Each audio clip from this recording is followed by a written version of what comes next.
Assalamualaikum warahmatullahi wabarakatuh. Bismillahirrahmanirrahim. Qala al-mu'allif rahimahullahu ta'ala wa nafa'ana bi ulumihi fid dharain amin ya Allah ya rabbal alamin.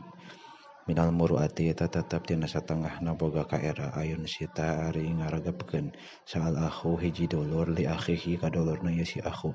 Ida hadatsahu di mana-mana nyarita ieu si akhi ka akhu. Wa min husnil mumasati jeung eta tetep dina satengahna alusna lelempangan ayaki naon ayakipa arien nungguan sal akhu hiji dulur li akhihi ka dulurna akhu idan kotoa di mana-mana pegat naon sis'una alihi sendalna itu si akhu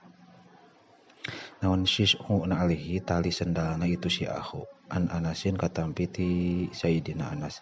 min asyrati syaati eta tetep dina pirang-pirang cirina kiamah ayam murro ari yen ngaliwat sal rajul hiji lalaki fil masjid ka masjid wala yusalla sareng teu salat ieu si rajul fihi di masjid rakaataini kalawan 2 rakaat wala yusallima sareng teu yen uluk salam saha rajul hiji lalaki illa alaman angin kajalma anu wauh illa alaman angin kajalma ya'rifu an wauh itu si rajul kaaman wa yubrida jeung yen ngajadikeun utusan sa sobiyu budak leutik asyikho ka kolotna rawahu ngariwayatkeun kana ieu hadis Tabrani Imam Tabrani an Ibnu Mas'udin katampi ti Ibnu Mas'ud man sajalma adza anu nganyeri ieu man ahlal madinati ka ahli Madinah azahu maka nganyerikeun ka itu man sallallahu Gusti Allah walaihi sareng eta tetep ka ieu man naon walaihi sareng eta tetep ka ieu man laknatullahi ari laknat Allah wal malaikati sareng laknat malaikat wan nasi jeung jalma-jalma ajmaina tegasna sakabehna layuk balu moal ditarima min huti ieu man naon sorfun pagawean wala adlun jeung moal ditarima sunatna. Rawah ngariwayatkeun kana ieu hadis At-Tabrani Imam Tabrani mana saha jalma ibtago anu neangan ieu man al-qudua kana pamasti Allah wasala sareng menta ieu man fihi dina itu qudua syufa'a kana syafaat wa ukila maka diwakilkeun ila nafsihi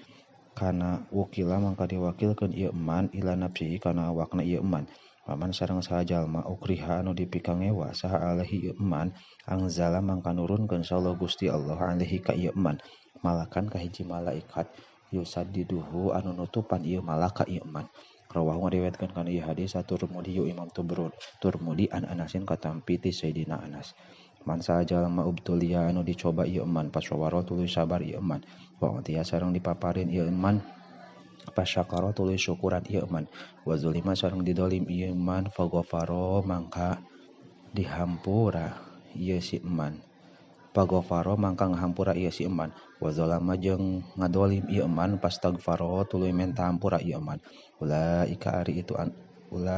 itu man lahum eta tetep ka itu man al amnu ari salamet wa hum sareng ari itu man muhtaduna eta anu meunang pituduh kabeh. Rawahu ngariwayatkeun kana ieu hadis al Baihaqi Imam Baihaqi an Sakhbarah katampi ti Sakhbarah man sajalma ubtulia anu dicoba ieu man bil qodoi kalawan hukuman bainal muslimina di antara muslim palya tadil mangka kudu ngadil ieu man bainahum di antara ieu muslimin fil hadhihi dina ngaleretna ieu man wa isyaratihi jeung isyaratna aman wa maq'adihi jeung tempat diukna aman wa majlihi sareng majlisna ieu si man. Rawahu ngariwayatkeun kana ieu hadis Darul Qutni man sajalma ata anu ngadatangkeun ieu man ilaikum ka aranjeun ma'rufan kana kaalusan paka piuhu maka kudu ngabales aranjeun ka ieu man fa ilam tajidu mangka lamun teu manggihan aranjeun pad'u mangka kudu ngaduakeun aranjeun lahu ka ieu man. Rawahu ngariwayatkeun kana ieu hadis Tabrani Imam Tabrani anil Hakimi katampi ti Hakim bin Umair man sajalma ittaba'a anu turuti iman kitaballahi kana kitab Allah hadahu maka maparin pituduh Allah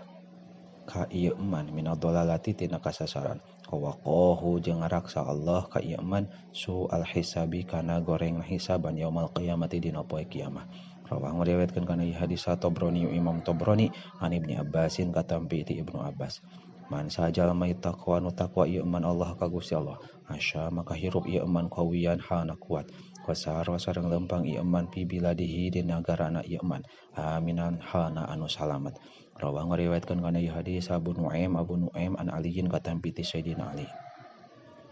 Man sajalma ajro anu ngaberjalankeun ieu man.